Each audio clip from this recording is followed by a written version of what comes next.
Welcome to the BleedRedblacks Podcast with your hosts Mike, Colin, Jeannine, and Santino. Produced by Mark and Johnny Z. BleedRedblacks starts now. Hey, welcome to BleedRedblacks Season 3, Episode 8. We're back in the basement. Missing Jeannine today. We've got the OG crew here. Season ticket holder Mike with the old school cans on today. I like it. Yeah, they're these are the largest headphones I've ever had attached to my ears. These are amazing. I just a throwback Thursday, even though it's Wednesday. I remember our old friend, the ticket rep, Kavina, wearing these. It was amazing. I bet you these weighed more than her. I'm going to be honest. I remember her almost falling out of the chair. Thankfully, she was, basically a pro athlete herself, or she may have never recovered from that. So, Miss you, Kavina. Yeah, thanks for your support, Kavina. And Santino, how's it going, man? Not bad. How are you guys doing? We're doing quite well. We got Johnny Z in the house. We got producer Mark doing his thing. Cheers, producer Mark. Yeah. So Colin, a week ago, Mm-hmm. last week, which would have been, I guess, Thursday or Friday? Last Friday night, yeah. You were in enemy territory down at BMO Field in Toronto. Give us a little insight on the action that happened there. All right, well, I left my buddy's condo, which is like, as the crow flies, a few kilometers from the stadium. Oh, crows fly. Apparently, yeah. But they use the subway in Toronto. Yeah. It's really weird.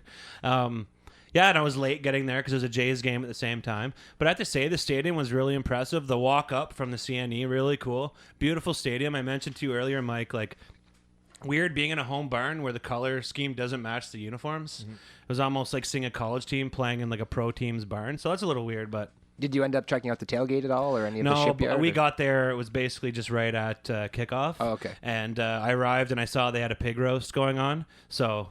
I got in on that and got a few pieces of crispy to eat in the stands too, so that was pretty amazing. Yeah, it was great. I had some free tickets. Thanks, Mr. D from the Argos for hooking me up, and I had great seats and had a great time.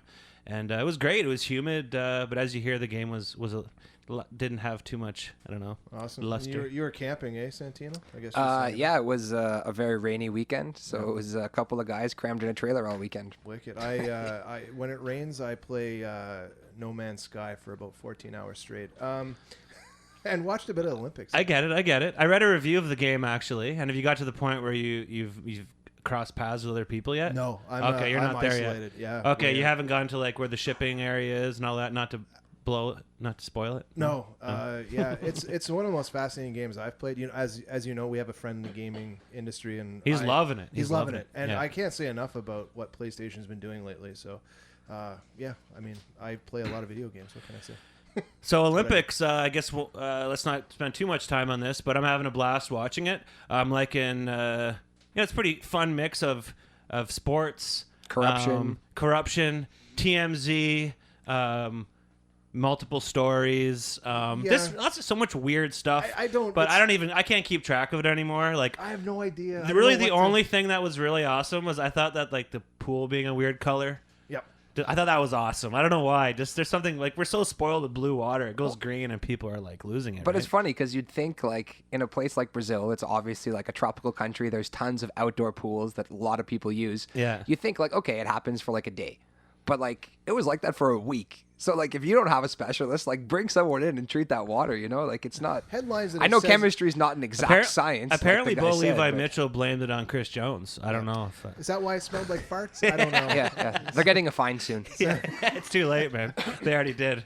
Speaking of Chris Jones and that whole talk about that Twitter just stuff. A crazy week and crazy couple of weeks, and I can't even keep track of it anymore. And I mean, we'll get into it a little later, but man, there's lots of beefs right now, and it's as not on the field either, which is strange, right? It's all off-field drama for the first time. It's the kind of stuff I thought we'd be hearing, preseason or in the off season, but anyways, it's I guess news is news. Yeah, I think I saw a tweet that someone said like this is a CFL season tailor-made for Twitter. Yeah, basically, actually, that's a good way of looking at it for sure. I mean, is this what happens when old dudes start using Twitter? I guess. Yeah. I don't know. Like I'm asking you. I'm still trying to figure this thing out. But yeah, I listen. Apparently, if you like stuff, it makes a difference. I just found that out today. Yes, so. yeah. I explained some of the algorithms of Twitter that's copying. I mean, everything's an algorithm, right? I'm like, how many Blue Jays tweets can I see? Like, really, guys? Like, oh, man. I shouldn't have favorited all those ones early in the year, I guess. But. Yeah. Yeah, so up on the show, we're just going to do pretty much our standard gig.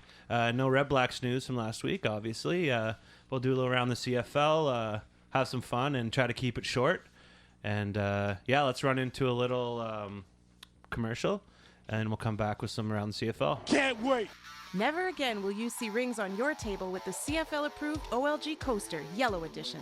It's easy. Go to your local OLG retailer, place a bet on a parlay with no research, watch your bet lose, and boom! Coaster! Bet on the Ticats to beat the Red Blacks? Coaster! Bet on the Argos to win the East? Coaster! Coaster come in a variety of price ranges from $2 to $100. After Rake and Juice, you'll never be a long-term winner, but you will always win a coaster with OLG.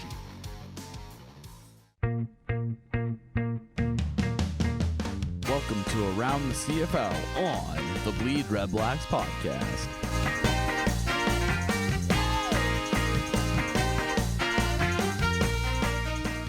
All right, season ticket holder Mike, you want to get us rocking and rolling here, man? Yeah, so Edmonton Eskimos 23, the Montreal Alouettes 12. All right, I'm going to start straight up here with a player quote that happened the day before that Edmonton game. Here it is, quote, "The room's hanging on by a thread. Sunday's speech combined with this travel schedule and bullshit stadium walkthrough ain't helping his cause. It could get ugly if it goes bad tomorrow," end quote. That's from a player of the Montreal Alouettes, all right? So what happened here was Herb Zurkowski of the Montreal Gazette was reporting that Jim Popp lit up the dressing room after the loss against BC in the previous week. We did know that. We talked a little bit about it. Things are getting crazy. We know that Jim Popp went on a complete tirade saying things like the O-line will be replaced by rookies with a minimum salary. That the tirade was out of control. Has the dressing room slipped grasp from him? Will he get fired if they don't win on Friday night here in Ottawa? I don't think he's going to get fired because he's quite clearly in pretty tight with this owner. But I also heard some of the comments he was making to veteran players like, oh, you know what? After football, you have nothing. So, like, when I cut you, like, you're screwed. And that's just not something that you should be saying to anyone on your team, especially as a general manager or a head coach. That's kind of how I feel about his hair, to be honest. That's awful. At least perm that, you know? But you look at that quote that Herb wasn't afraid to print, and that's coming from a player that texted him. So you could tell there's a mutiny about to happen in that dressing room for sure. And how far are they fallen? You know, this used to be a franchise that, you know, everyone looked up to, and they seem to always do things right. It was the only other team the Calvillo kind of Trestman days aren't that far behind, but they just seems like it's a totally different world right now. Well, they were perennial Grey Cup contenders. Like every year you knew, like in the East Final, Montreal was going to be there. Yeah. They were either going to the Grey Cup and winning it or losing it, but they were going to the Grey Cup. They drafted some of the best O-lines this league has ever seen. Yeah, they're downtrending, and that's why should we care? Well, they're downtrending, and they're downtrending hard. Yeah. And speaking of downtrending, Kevin Glenn 22 for 39, like that's not going to cut it against an Edmonton team at any point. They played from behind, and they basically tried to force the play and force big. And I got some great stats coming up in our segment when we talk about the preview. But this is a team that can't put together a string of plays, and it looks bad on them. Montreal basically had 5 plays in the first quarter versus Edmonton's 25 plays in the same quarter. That is domination. It's like it was a boring game to watch that first quarter. John White and Mike Riley combined for 21 runs with the Eskimos. Again, you got to look at that. Mike Riley is reminding us that he has legs still, and he is kind of scary when he gets out of the pocket. So good on him. One thing we're going to look at throughout some of these is I want to look at some player profiles. So I want to talk about BJ Cunningham. Here's their wide receiver, Michigan State all-time leader in receptions, 218 yards. He finished his career with Michigan State with 3,086 yards. He was a Miami Dolphins draft pick, 6th round, bounced around the league. He had some active roster. He did some active roster play, but he was mostly on the practice squad. He's 6'2", 211 pounds. He has 2 years in with the CFL right now, 14 games. He's quietly making a name for himself. So his CFL stats for BJ Cunningham, 599 yards and 6 TDs. Why should we care? Well, if I was a GM of the CFL right now, I'd be targeting this MSU Spartan dog because his upside is going in the right direction, and he seems to have the right attitude. I think part of the problem he had in Montreal, part of the problem he had in the NFL, he didn't have a good work ethic, but apparently he's turning that around in the CFL. And on a team with guys like Durant Carter, he's kind of just being quiet and doing his thing. So. And plus, being on a team with Durant Carter, as long as you're not as brash and outspoken as he is, you look relatively normal. That's right. Okay, so moving on to... I still say the 416. I don't get the 6 thing, but whatever. Old man problems. Yeah, so the Bombers crushed the Argos. It's 34-17, but it might as well have been 50-0. Let's start with the good stuff. So they had amazing food at the game. I got this Vietnamese beef sandwich, and I talked about the pig roast earlier. Like, on point, like from top to bottom. And yes, I did ask for some skin. The crowd was loud and enthusiastic. Only 15K. It's just not enough. And I mean, scheduling straight up against a Jays game, that's tough, man. Friday night it was I think there was 50K at the Jays game. Yeah, that's like when I went to the Red Blacks game when they were down in Toronto on a Wednesday night. Like, there was only 13,000 Argo fans there, and the fans that were there were really loud. But, like, that's such a beautiful stadium. So to see it that empty is just disappointing. I was very, very impressed with the in-game entertainment product from the announcer, the production, the dancers. It really rivaled. It had an NFL feel to it. And not to say it's better or worse than a CFL, but it was just very well produced. And they've obviously put a lot of thought into it. And I think some other teams around the league could probably... take some advice from these guys. Okay, game recap. So Clarence Denmark played awesome. Logan Kilgore didn't. Logan Kilgore, 26 for 44, 300 yards, 1 touchdown, but 5 interceptions. And aside from showing some chemistry with Deontay Spencer, who went 11 receptions for 146 yards and a touchdown, Logan gave his team 0 chance to win, and it looks like Jeannine is officially done with this guy. Yeah. And Clarence Denmark, he was everyone's daily fantasy sleeper of the week. 7 receptions, 195 yards, and 2 touchdowns. And let's do a little player profile. I want to talk about Clarence Denmark. He was really steady. He joined the Bombers in 2011. And he's been one of their most consistent receivers on the squad, never having a season worse than 55 receptions and 650 yards. He was released by Winnipeg in March this year, signed with the Green Whites, and then on May 13, they released him, and he was back in Winnipeg on the 19th. In just 2 games since returning to Winnipeg, he's got 14 receptions, 264 yards, and 3 touchdowns. I was going to say, I find that players that return to teams like that, they kind of got that chip on their shoulder, right? So, he's coming back. He's like, all right, let's make a name for me this time. I like that. Big game for Andrew Harris, 19 carries, 123 yards. Good Canadian running back. And, he continues to impress, and I think he's really fitting in there.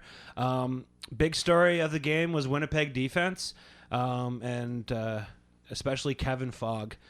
This dude was awesome. He had 4 tackles, 1 sack, 2 interceptions, 1 fumble recovery, and he took one back for a touchdown as well, and he was returning kicks and punts all game. This dude was the total package, and Winnipeg just made them look silly. So great experience in Toronto, but as of today, Winnipeg has now been updated to 7-1 odds to win the Grey Cup, and I think people are really starting to take this team seriously. Yeah, we sat in this basement here about a couple of weeks ago talking about how they really needed to turn it around. So they're turning it around defensively, if anybody agree on that, and that seems to be where Winnipeg's drawing their best energy from. So they're on the upside, so I like it. Where are we next? We're going to head into the Saskatchewan and Calgary game, where Calgary, what a snooze fest, 19-10. It was a 9-7 at the half. What a snoozer of a game to try and take in. Defense was the name of the game, and basically a 61% completion average for the 2 QBs combined made for terrible football. 61%. That's like... it's fine gate. What did you expect, right? It's fine gate, yeah. 5 sacks for Calgary as they made Darian Durant look uncomfortable in the pocket. Basically, what you have now with 5 wins and 1 loss and 1 tie for Calgary. Gotta love that tie, right? They continue to hold the West hostage with BC basically behind them with 2 losses on the season. And basically, why should we care? Because you got to get... where were we? I totally lost my train of thought. You know, Mike, you got to get home from the Friday TD place, right? To get the roast out of the oven, buddy. Yeah, that's where I was going with that. Because Friday night, honestly, the game of the week will be Calgary in BC. I really believe that. So, yeah, that's where I was trying to go with that joke. Get the roast out of the oven in time to get home from TD place. That's awesome.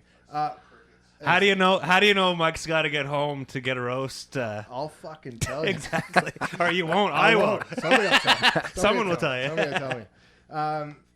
The other thing to talk about here is no dill pickle vodka for anybody here this week. Thank the heavens. Hallelujah. Honest to Betsy. Praise the Lord. Honest to Betsy. Player profile, Roy Finch. Last game he rolled out some nice returns, and on the season he's had the best average for those who have had 30 or more returns. He's got a 13.3 average every time he touches the ball. Kid's 5'7", 175 yards, 175 pounds, sorry. He was not a punt returner when he was in that Big 12 with Oklahoma. However, he did handle kickoff returns. He is the guy that, even Santino said it, he's the one that got away. He's kind of that guy, you keep his number in your black book and go, maybe I'll call him again sometime. Mm-hmm. Maybe he'll come back. I doubt it. And he's just an exciting player to watch. Do you ever think he'll break in and find a way to get a running game going and be a running back?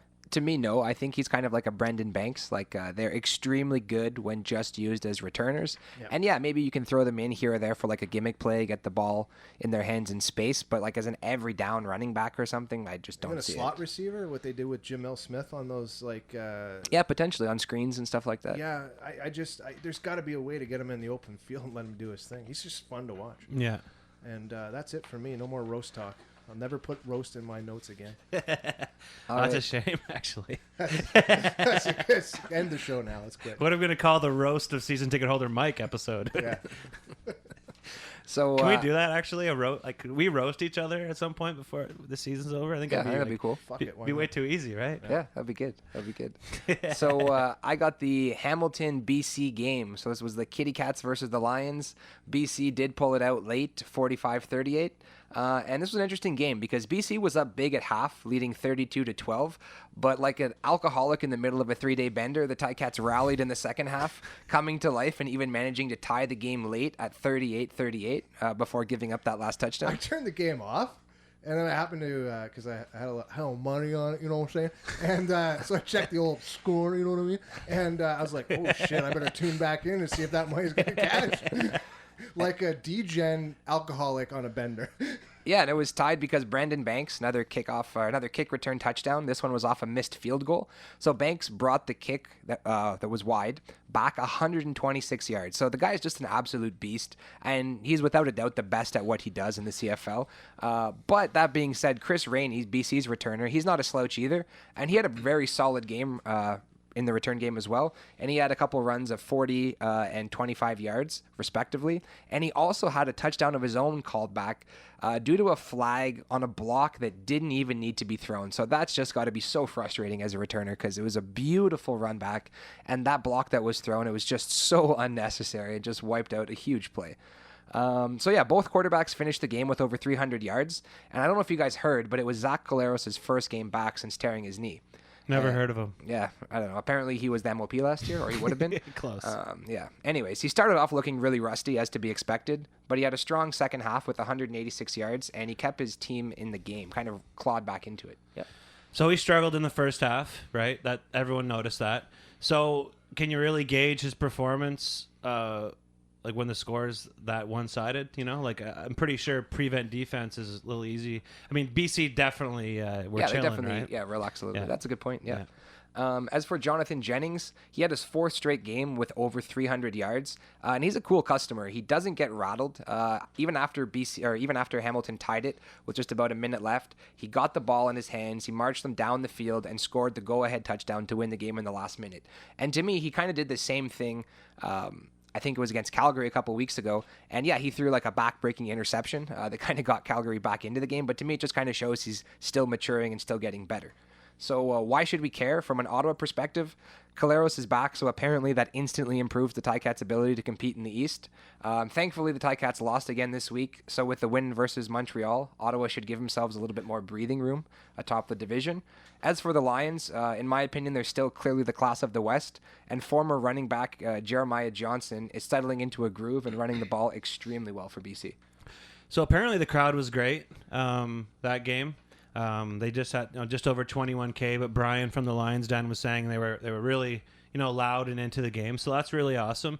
I recently saw a tweet from the Lions saying, "Come see our team play. We have the CFL's version of Russell Wilson." I just want to ask you guys, are you cool with that? Are you cool marketing one league based on a celebrity from a different league when you know the geography of it kind of makes sense? I think it works for Vancouver. Like I don't think you could pull that in Saskatchewan or in Calgary even or Ottawa or something. But who's the quarterback in Buffalo next year? Do we know for sure? Tyrod Taylor. We have the Tyrod Taylor of the. We have, I don't know. we have the TT of the 613. Boom. 613. Boom. I don't know. Maybe. But also, actually, speaking of the fans in BC, I thought it was kind of cool. Before the game, they brought out about 200 Syrian refugees that I guess have settled into Vancouver. Mm-hmm. And Brian from the BC podcast was talking about how after the game he saw a bunch of them like going back to the bus and chanting BC Lions and stuff, and like what a great game to be at. Like if you're new to Canada and that's your first taste of the CFL, everybody pretty that's exciting. An awesome game. I hope they all took the over for sure. Yeah, definitely. So the player profile that I went with here was linebacker Adam Bighill for BC. He just had a monster performance, 7 tackles, a sack, and an interception. The guy's just a monster, and he's durable as hell. Since 2011, he's only missed 3 games, which is for a linebacker is insane. And he has a career total of 429 tackles, 30 sacks, 8 interceptions, 8 forced fumbles, and 1 touchdown. So he's the heart and soul of their defense, and he's going to make things tough on us when they come into our barn in about 2 weeks' time. So, that's a guy you always got to keep your eye on. And, it's easy because his face is on the side of every city bus in Vancouver. So, boom. Why don't we do that? Looking at you, OC Transpo. I want to see producer Mark's face on the side of the bus. I'd hop on that bus. They still put ads on buses. Hit me in. It's the outside. Yeah. Actually, producer Mark's face, though, is if you go to an Ottawa Champions game, he's right at the back of the field. I knew it. Okay. That was it. Let's go to some game preview. And, let's blast in a little bumper and do it. Are you sick and tired of being heckled for selling hot dogs outside TD Place with no permit? Hey, you got a permit for that, bud? Or your worries are over with the new 123 hot dog permit kit from 613 Sneaky Sausage. Send us your money, we send you a permit. It's as easy as doing a backflip after a punt. This permit also works for oysters, corn on the cob, stinky tofu, and lemonade stands.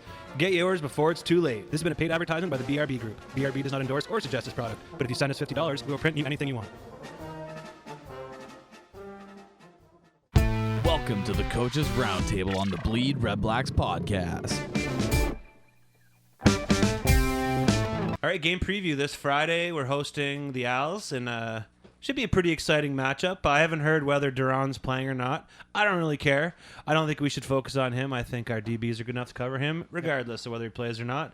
And if he decides to give Campbell another little house going tonight, I think the Southside stands might pretty much tumble on top of them. You know how everyone takes the field after a win? I think that would happen immediately. Amazing.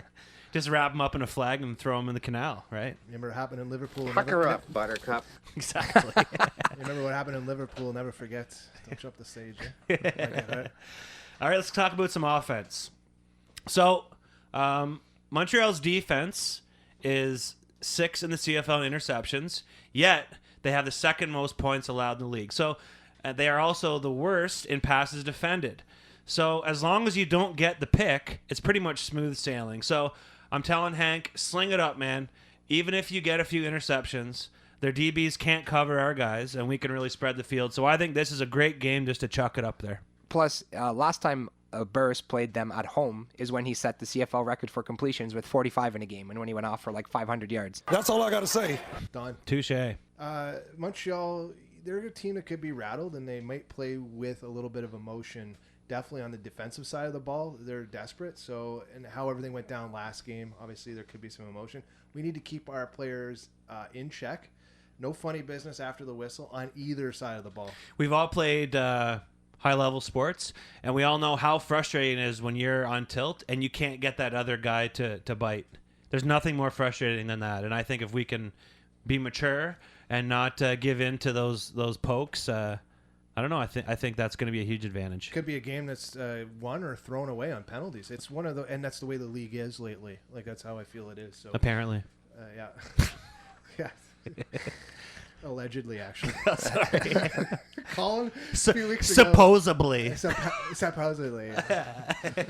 Ernest Jackson is the glue, you said a few weeks ago, and I'm with you on that. I kind of want to see him utilize a little bit more. Send him up the middle and get him on some of those out patterns that utilize the very short CB package they have in Montreal. That night, Derek Taylor tweeted out this stickiness factor chart that he had interpolated, and basically how good teams' hands are, or how good receivers' hands are, and apparently Ernest Jackson is one of the top 5, so he's like legit glue. Yeah, it was. I think Ernest Jackson has had 43 targets this year, and he's caught every one, something like that. It's unbelievable. And somebody mentioned Nick Grisby was cut today, so anybody want to take that on for size? Yeah, sure. So I'll get to that in just one sec. So offensively, for us, I think it starts up front. The offensive line needs to give Hank time. It's the second start for Jason Seguin at right tackle, I think. And he did a very good job against a tough Eskimo squad. But things won't get any easier this week versus Montreal's defensive end, John Bowman, who's a veteran. And as we're starting, apparently, Keenan LaFrance this week, Canadian running back, and he's going to be backed up by Brendan Gill-Anders, another Canadian running back. Love it. I think that's going to be that's a power running combo. And to me, those are guys that aren't going to dance around. They're just going to play smash mouth football. And that's great for an offensive line because they can just tee off on that defense and just kind of grind them down. Yeah, we'll nickname one of them the bus when we're done with it. We're good for that. Eh? Yeah, absolutely. How about, can we call one the articulated bus and one the short bus? We just don't know which, right? Awesome. Tribute to OC Transpo, they're our homies, right? Sponsor the show. All right, so our defense. So Montreal is worst in total points, worst in passing touchdowns with 7, and worst in the league in sacks allowed. So let's bring the heat all day and let our beloved Canadian heavy bodies. Loved your article this week on 3 Down thanks, Nation, by the way, Santino. Little shameless plug. Our D-line will be ready to crush these guys. Play disciplined. The ball is going to stay in our hands most of the game. Can I ask you guys, do you like stats? I love stats. I love them. Good. You got any? I got a few here. Montreal. Can I hear some? Yeah, Let's do it. Montreal has 6 We're points. producing on the fly here. Like, It's the fly. just watching it come together. It's so organic. This is like the 89.9 hot tub morning show or whatever. It's so scripted. Montreal has 6.49 yards per play this year, which is below the CFL average of 6.86. You want to know where Ottawa sits? Where? 7.75 yards per play, and they lead the league. So every time they go out there and they finish a offensive play, they're gaining 7 yards. While, you know what, Montreal is barely getting 6.5. So this is the stat that really kind of threw me for a loop here. Passing yards per play. That's per completion every time Montreal passes and there's a completion. 10.44 yards versus the CFL average of 11.66. What the hell does all this mean? You got to ask. Well, I'll tell you. They can't run and they can't throw big plays, basically. That allows us to kind of contain them, not let that hitch play get out there. Just let them do that hitch play is what I'm trying to say. Is because that seems to be their go-to. Send out that RB, get a little hitch play, and they can't gain yards. So don't worry about any of that, and just continue to blitz, and force their offensive line to stop us. Yeah, and going back to your point, Colin, it's very important that the secondary, especially D-block, doesn't get caught up in the Carter show. So whether Junior plays or not, we got a game to win, so we can't get distracted looking for revenge. And, of course, if we have a clean shot at him, I hope Robinson or Kane or Munoz or someone takes his head off. But otherwise, play between the whistles and be disciplined. And this is actually going to be a really big game for Mitchell White, who re-signed with the Alouettes in the offseason, only for them to ask him to take a pay cut during training camp, which he refused, so they cut him, and now he's with us, and he's been balling out. And, it should be good for him going against his former team. That? It was something like 30K. 30K. Yeah, 30K. Yeah. 30K, right? That's your Kia lease, right? But honest to Betsy, what helps us on the defensive side of the ball is we've had some rest. That off week's going to help defense more than anything, I believe. Gives them a little bit extra. Absolutely. legs. All right, our ST. Let's go a little more deeper than just don't suck. We can do this. I think we should let Montreal take as many field goal attempts as possible.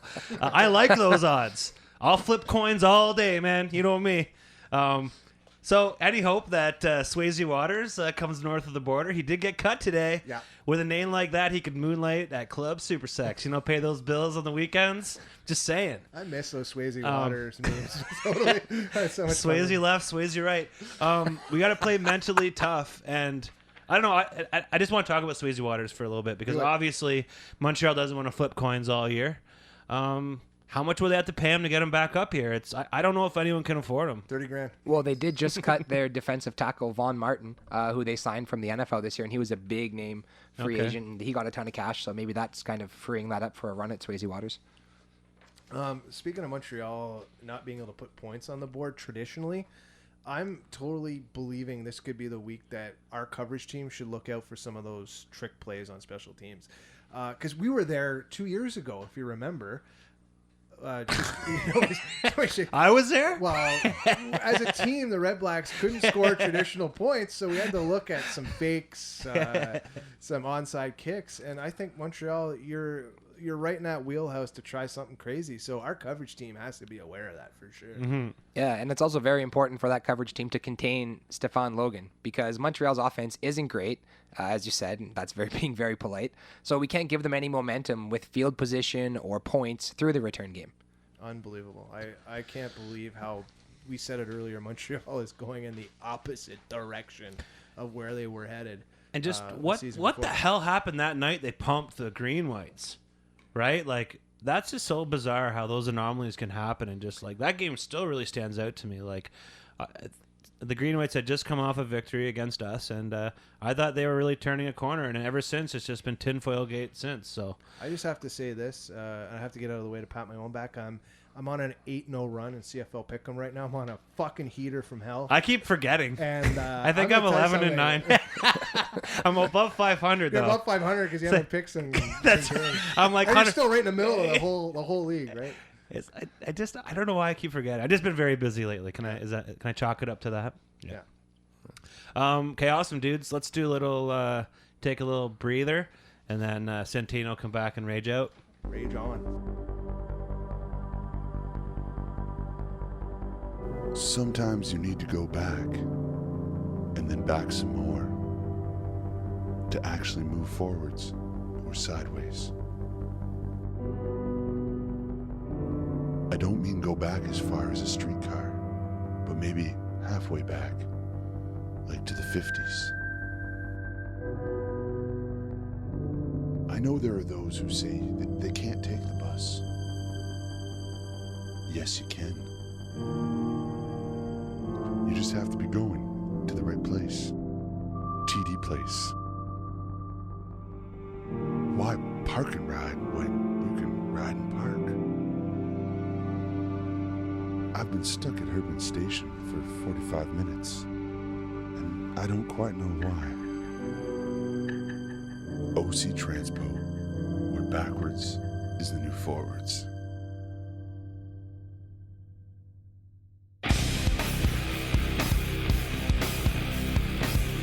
Welcome to the Red Black Renegade Rant with Santino Filoso. Well, now I know what happens when you drink dill pickle vodka all the time. Apparently, it makes you delusional and paranoid. Because quite frankly, how Rider Nation reacted to the fines levied against their beloved Green Whites was flat out embarrassing. As a fan of the league as a whole, I'm embarrassed for those members of Rider Nation who tweeted directly at Bo Levi Mitchell, wishing him a career-ending injury for a tweet he sent out. Look, I get there's dumbasses in every fan base. God knows we have some in our nation. But if I'm a Saskatchewan fan, I don't even know that I'd feel comfortable wearing my green-white gear after all the putrid hot takes spewed this week. The fact of the matter is that Chris Jones and his team weren't simply bending the rules, they snapped them in half and hoped nobody noticed. Unfortunately for them, they got caught and suffered the consequences. I say suffered because the punishment itself was a complete joke. And really, if $84,000 buys you an extra 40 guys for a third of the season, every GM would be a fool not to do it. So before I continue on with my rant against Saskatchewan, this next paragraph is directed to our commissioner, Jeffrey Orridge. As much as the cheating team has compromised the reputation of the CFL, so too have you by your lack of and toothless action against said cheaters. Do better, because so far as a commissioner, you've only ridden the coattails of your predecessor and wound up looking frail every time a major decision has had to be made. Anyways, back to Saskatchewan. Their fans and the delusional local media who claim the CFL has it out for them. The conspiracy world they live in has the CFL out to get their beloved green-white team and kick it while it's down. Death by half a dozen $5,000 fines or whatever. But here's the reality. While your claims that every team does it may be true, clearly nobody else does it as blatantly or on the scale that you do, and you got what you deserved. I won't even get into how many times Saskatchewan has gone over the cap, including the year they won the Grey Cup at home.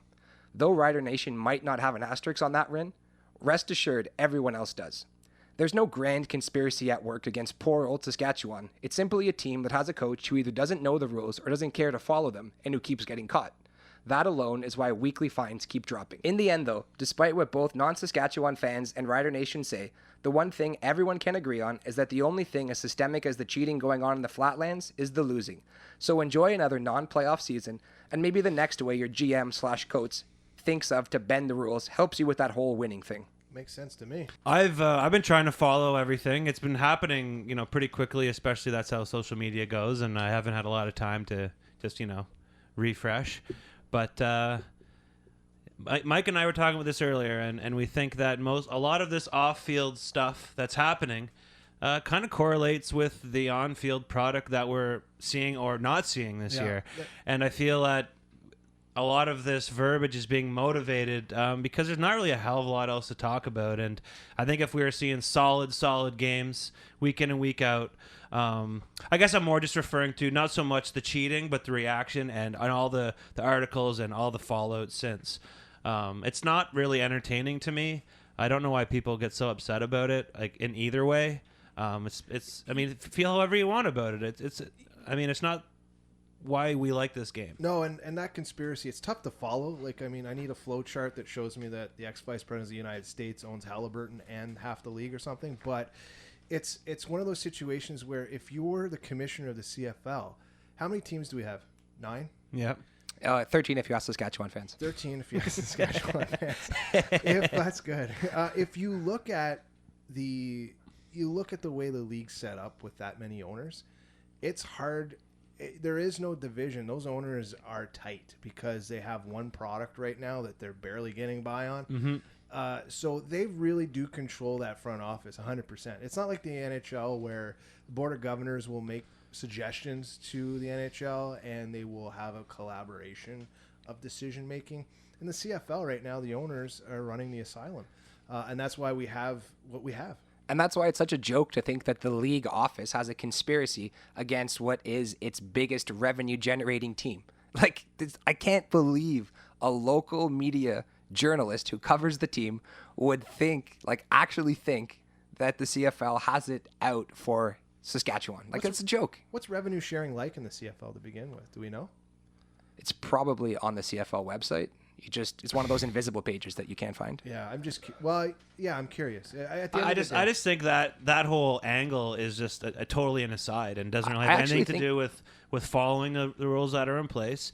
And if every team's breaking them, I don't think that has anything to do with anything. You can only be responsible for yourself. Bo Levi took it upon himself to worry about other people, and that was a decision he made, and he got fined today for doing so, and he admitted that it was wrong, that he did blow the whistle. So I don't know how I feel about it. It's got to come out somehow. I think it's up to the CFL to start policing their own fucking teams. And the fact that a player is the whistleblower from another team. Not just any player. Yeah, the quarterback. One of the faces of the franchise of this league.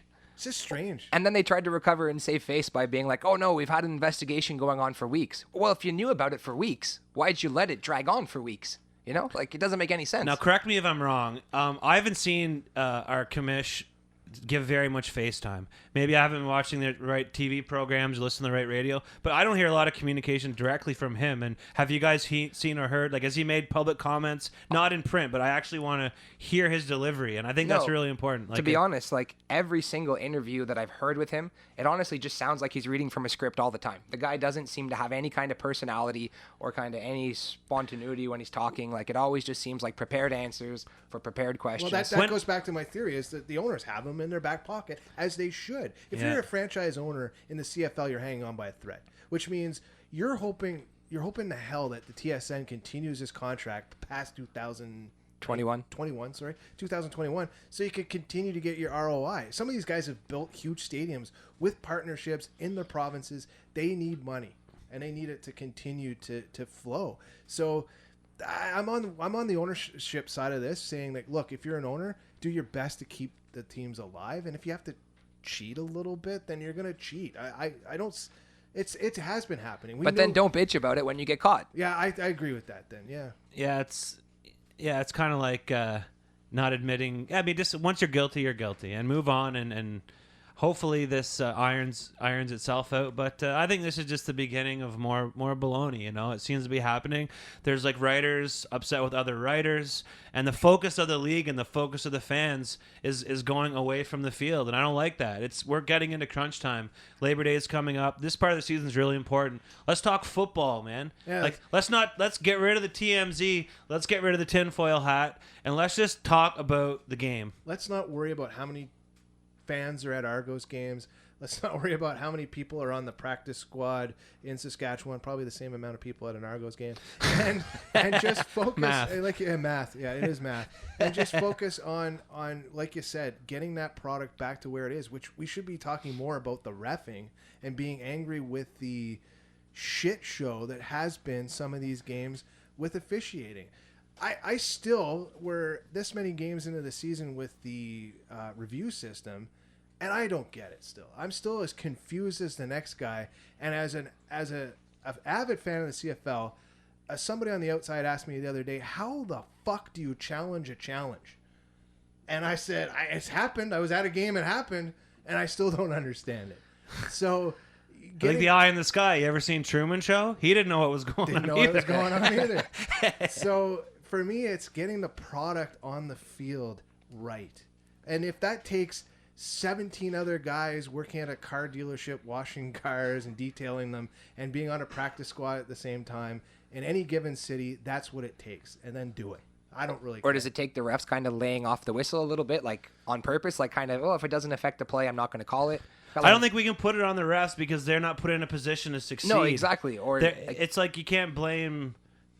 And you know what I mean? They're fucked. There's no way they can succeed with what they're given. No, so and especially now, because every single call pretty much they make is subject to review. Like, you can challenge anything, so any call, and it's judgment calls. How can you challenge a judgment call? How can a touchdown be automatically reviewed, and then the coach can throw a fucking flag to call for another review, and they reverse the call that they already looked at? Like, it's just mind-blowing. So get the product right. This is going to be a year in the CFL that we remember the CFL season as full of flags, full of infighting, and the social media has never... you said it. This is a year for Twitter for CFL because, like, social media has just been going off. Fans are now being able to complain about everything, and they're letting it all out. And what's happening, teams are taking a step back in social media. I don't know if you've noticed. Yes. Yeah, absolutely. But teams are really stepping back and being very generic and letting the fans do their thing, which was different. I feel like last year the teams were trying to set the pace and really get involved, and they're not doing that. I think that's really smart. I mean, it's not as good for, podcasts that, or other fan stuff, but it's great as far as the voice of the other people being heard, Yeah, it's just a strange season in the CFL. And it starts with what you said, this Saskatchewan conspiracy. There's no conspiracy. It is what it is. Teams have been doing it for decades. Okay, let's wrap this up before Mark has to change the tape. So, okay, let's blast into an intro. That was great, guys. I love a little emotion and more F-bombs in an episode of Deadwood. Bruh, trying to get jacked while being vegan is super annoying. Almost as annoying as my new roommate.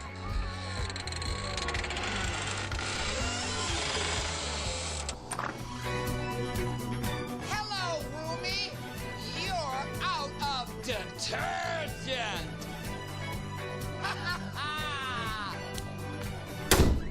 Still, not as annoying as overpriced, unpronounceable buckets of animal protein powder. Ew. Westboro Supplements, vegan, fair trade, non-GMO, and ethically sourced, unpronounceable buckets of powder. Okay, so this weekend we got a big home game Friday night, but before that, tomorrow night there's a function at Lac Limi happening. Yeah, apparently. tomorrow night the Red Blacks cheer team is there. They're launching their 2016 calendar. So I think $20 gets you in, gets you a copy of the calendar, and I think it gets you some appetizers or some finger foods. Yep. Sounds, Cool. Yeah, a little roulette action. Maybe, play the electronic horses. Throw a few hands, Whatever. check out Martingale, see if you can spin it up, That's how it works, right? Yeah. Just go there chasing the dream. Chase that dream. It's like playing Ottawa Sun Bingo. I'm going to win the 500. I'm going to do it. I had to get Rogers cable just to watch. It's fucked. It's a conspiracy. That's a Rogers That's a conspiracy. It's totally set up. Yeah, I'm gonna. You hear about it in my article on Monday. So I'm really stoked for a home game. I think it's going to be a good game, and I think it has a possibility to be a Deb Strickland approved barn burner, to be honest. And I think I would love a game like that. We've had some pretty tight ones at home. How's the lately, weather so. look? Anybody know going into Friday? Hopefully not shit. I'm think it's afraid to gonna look rain. at the Doppler after what's happened here the last few days. So That Doppler's a beauty when it's all green. Eh? yeah, it's like I just love pushing play and wait. Like I don't know. There's something fascinating about that thing, Yeah, you can look at your own house. You're like, look, it's raining at my house right now. That's amazing. It's raining green slime. It's like I you can't do that on television all over my neighborhood. It's amazing. I left the sunroof open. Look at that again. Give him the old Chicago sunroof. Boom. Boom. Sorry, I miss Saul big time. Yeah. So hashtag FNF. That'll be good. I think I should be meeting at the tailgate, do a little pregame eating, drinking, and head over and see some awesome football. Hopefully I'll stay for the whole game. I've got a retirement party thing happening too Friday night. So Won't that already be over by kickoff? Isn't that how those things work? no, not It's this not. one. It's not at Zeller's, is it? The old 3 to 5 blue hair I special. love those ones. Yeah. So Hey we'll man, see. for $4 can't go wrong. Yeah. And you get a piece of coconut cream pie to take home with you. God damn that coconut cream pie. Enjoy the Sanka. Just drop that. Drop that in the sunroof. That's a. Just drop one of those coconut cream pies through a sunroof. That's a beauty right there. That's life goals right there. So, Save it for the show. this is going right off the rails. So. I remember we want to try to keep the show shortened. Yeah. How's that working out for us? Mark's pretty much losing it in there. I think he's ready to pull the plug. I think that would be awesome if we just keep rambling until Mark eventually just shuts us shut off. it down. He's so frustrated right now. He's giving me at least 10 wrap it up signs. Somebody started. Can someone just keeps talking? I don't Start want. that drop. I want Mark to just eventually just cut us off. We ramble and we ramble and we ramble drop, closing and drop. we ramble and we ramble. Okay, I could stand here and I could talk X's and O's all day long. Thank you for stopping by on this week's episode of the Bleed Red Blacks Podcast. Follow us on Instagram and Twitter at BleedRedblacks or like us on Facebook at facebook.com/Bleed Red Blacks Podcast.